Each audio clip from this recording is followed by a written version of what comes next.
हम आपको डिकोड की एक टाइम मशीन में लेकर चलेंगे और आपको भविष्य के दर्शन कराएंगे। इस टाइम मशीन में थोड़ी देर के लिए आप मेरे साथ बैठिए और आज से 25 साल के बाद वर्ष 2050 में आपका देश कैसा होगा, आपकी भावी पीढ़ी कैसी होगी, आज हम आपको उसकी एक झलक दिखाना चाहते हैं। आज आपको 2050 का विकसित भारत दिखाएंगे जो प्रधानमंत्री मोदी का सबसे बड़ा सपना है। देखिए, प्रधानमंत्री मोदी का जन्मदिन है, सब लोग उन्हें कुछ ना कुछ तोहफा देना चाहेंगे, कोई गिफ्ट देना चाहेंगे, उनके लिए कुछ कहना चाहेंगे और ये बिल्कुल लाजमी है। पूरे देश में उनके बारे में लोग अपने अपने अनुभव आपके साथ शेयर कर रहे हैं।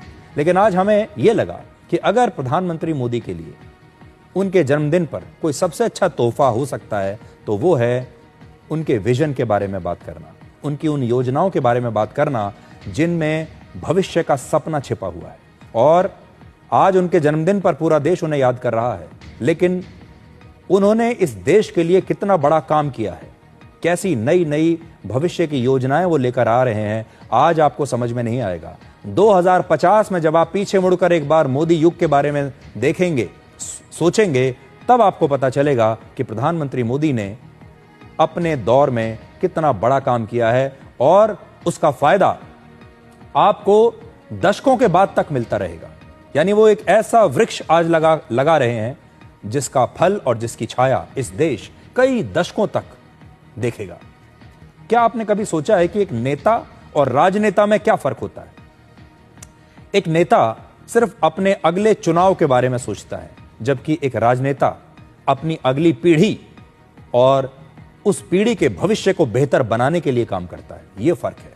प्रधानमंत्री मोदी की यही सोच उन्हें बाकी नेताओं से अलग बनाती है, दूरदर्शी बनाती है।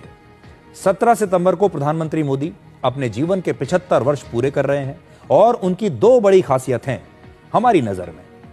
एक है उनका विशाल अनुभव और दूसरा है उनकी दूरदर्शिता। उन्होंने अपना पूरा जीवन जनसेवा के लिए समर्पित किया है और इसी वजह से आज प्रधानमंत्री मोदी दुनिया के सबसे लोकप्रिय नेता हैं। आज आप भारत को दो हिस्सों में बांट सकते हैं। पहला हिस्सा प्रधानमंत्री मोदी से पहले का भारत और दूसरा प्रधानमंत्री मोदी के शासनकाल का भारत। प्रधानमंत्री मोदी के पिछले 11 साल के शासन को आप मोदी युग कह सकते हैं, जो अभी भी चल रहा है। ये एक ऐसा युग है जिसने वर्तमान को बदलकर भविष्य के भारत की एक बहुत ही मजबूत नींव रखी है